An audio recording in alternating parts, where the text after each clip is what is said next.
na hadhi ya ubunge nimeilinda. Mheshimiwa Naibu Spika, mpango huu tunaojadili na bajeti ya fedha tunayojadili, kama ambavyo Mheshimiwa Waziri wamesema, ni mpango wa kimkakati ambao unatupelekea mwishoni kumaliza mpango wetu wa miaka 25 ambao tulikuwa tumeupanga, na tuko kwenye transition kuelekea mpango mpya ambao unafikia 2050 ambao utachukua miaka mingine tena 25. Na ninaweza kusimama kifua mbele kabisa nikiwapongeza na kuwashukuru sana serikali yetu kwa kazi kubwa ambayo imefanya, kwa namna ambavyo wametekeleza mpango wa miaka 5. Wamelay foundation nzuri sana ambao tutakwenda vizuri katika mpango unaofuata wa miaka 25 ijayo. Mheshimiwa Naibu Spika, anasema hivyo kwa sababu ya miundombinu mikubwa ambayo imekamilika katika taifa letu, ikiwepo ujenzi wa reli SGR, lakini ikiwepo umalizaji wa bwawa lile la Mwalimu Nyerere. Hiyo inatuhakikishia kwamba tutaendelea kuwa na nishati ya kutosha katika taifa letu kwa muda mrefu. Hivyo mipango mingine yote tunayopanga ya uzalishaji itawezekana kwa sababu tuna nguvu kubwa ya umeme ambao utaendesha sekta zetu zote za uzalishaji, lakini na utoaji wa huduma. Lakini pia miundombinu ya usafirishaji imeimarishwa ikiwemo reli, lakini tunaona katika kila ziwa kuna ujenzi wa meli kubwa ambazo zinaendelea katika nchi yetu kuonyesha kwamba usafirishaji utaimarika. Lakini tumeona ununuzi wa ndege zile 6 ambazo tumeongeza. Tumeona utanuzi wa bandari ambao unatuhakikishia kwamba shughuli za usafirishaji, tukizalisha kwenye kilimo, tukizalisha sehemu yote, zitawezekana. Kwa hiyo tunawapongeza sana serikali kwa foundation hiyo ambayo mmeiweka, na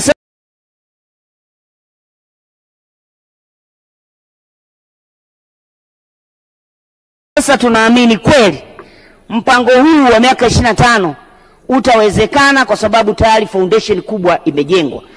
Na mimi sitokuwa nyuma. Kama mbunge nilikuwa na wajibu wa aina mbili.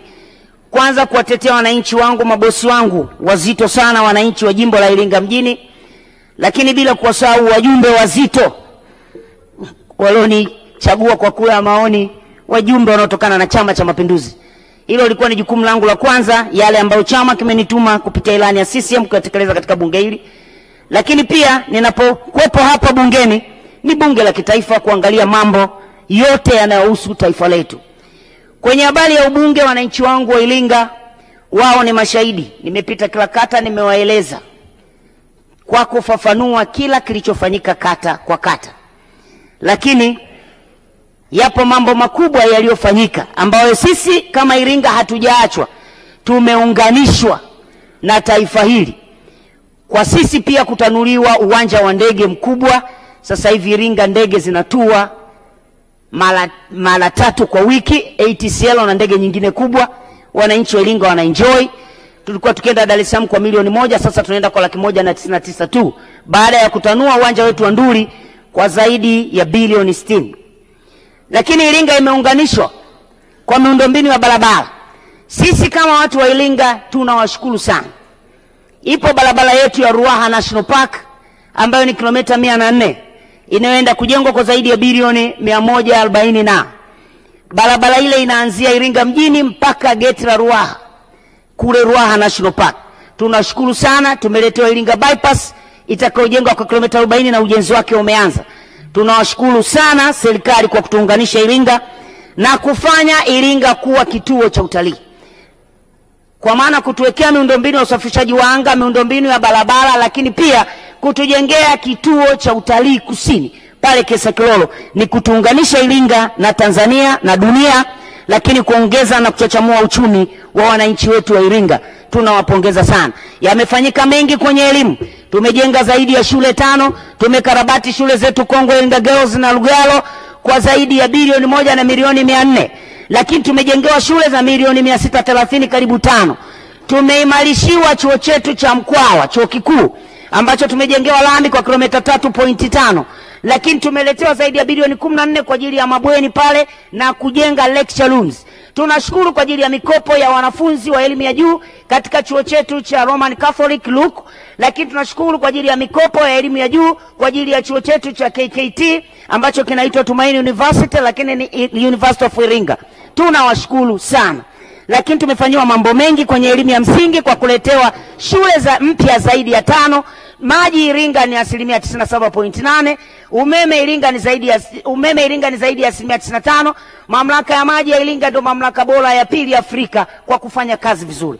Tunawashukuru sana. Tumeletewa mbolea kiasi cha kutosha yenye ruzuku na wananchi wa Iringa wanaendelea kulima. Sehemu yangu ya pili, nilikuwa kama mbunge wa kuliwakilisha taifa langu. Nasema vita nimeipiga vizuri. Wanaume wa nchi hii nimewatetea.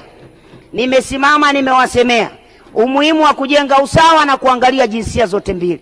Vita nimeipiga vizuri. Masuala ya afya akili nimeongelea hapa. Ili kuendelea kustawisha ubora wa taifa letu, lazima tuendelee kuangalia masuala ya afya akili, na nashukuru kwa ahadi ya serikali. Ninaamini kabla tujamaliza bunge hili, baraza la afya akili nchini litakuwa limeanzishwa. Tumepambana kuhakikisha kwamba tunasema masuala yale yaliyo kinyume na mila na desturi zetu, ikiwemo masuala ya ushoga, ndoa za jinsia moja, kupambana nazo, na ukatili wa kijinsia. Haya yote tumeyaongea mahali hapa.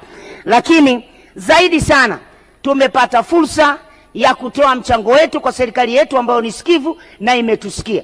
Mimi nasema hivi, serikali yetu tunaendelea kuombea. Hatukusita kuongelea vyombo vyetu vya ulinzi na usalama na kuvitia moyo mahali ilipohitajika.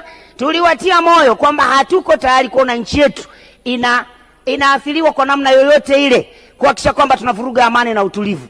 Tulipambana na mataifa mengine ambayo yanataka kuleta vurugu, na tuko tayari kuendelea kupambana. Hatutokaa kimya kuhakikisha kwamba Tanzania inaendelea kuwa kisiwa cha amani, na rais wetu anaendelea kuheshimiwa na anaendelea kupata comfort ya kulitumikia taifa letu akishirikiana na serikali yake.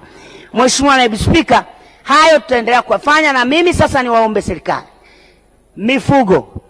Moja ya mikakati ya serikali ya awamu ya 5 ilikuwa ni kujenga machinjio za kisasa kwenye nchi hii, ili mifugo kama ulivyosema Mheshimiwa Waziri wa Mipango, ukurasa wa 21 ile bireti 26, kwamba idara utakazoziangalia ni mifugo na uvuvi, ili ziendelee kuzalisha zaidi na kuongeza vipaumbele katika uzalishaji wa serikali. Ninaomba sana, Iringa tulitakiwa kujengewa kiwanda cha nyama. Sasa pale kile kiwanda kimegeuka, kimekuwa tena machinjio kwa sababu hakijamaliziwa. Tunaomba kimaliziwe ili kiwe kiwanda na kisevu nyanda za juu kusini kwa ajili ya kufanya packaging za nyama kama ilivyokusudiwa kwenye andiko lake, nyama zitumwe nje.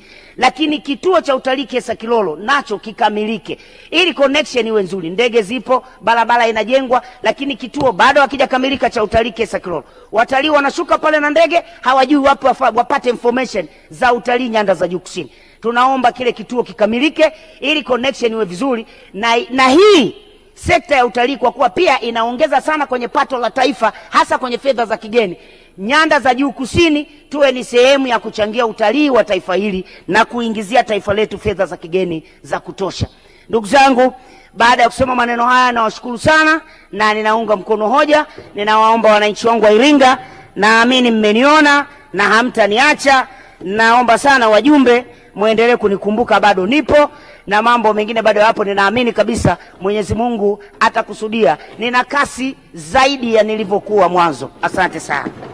Asante Mheshimiwa Malembeka. Naomba kuwatangazia wageni wake ambao wameingia ndani ya bunge hili, machifu kutoka jimbo la Lulindi Masasi, machifu 25.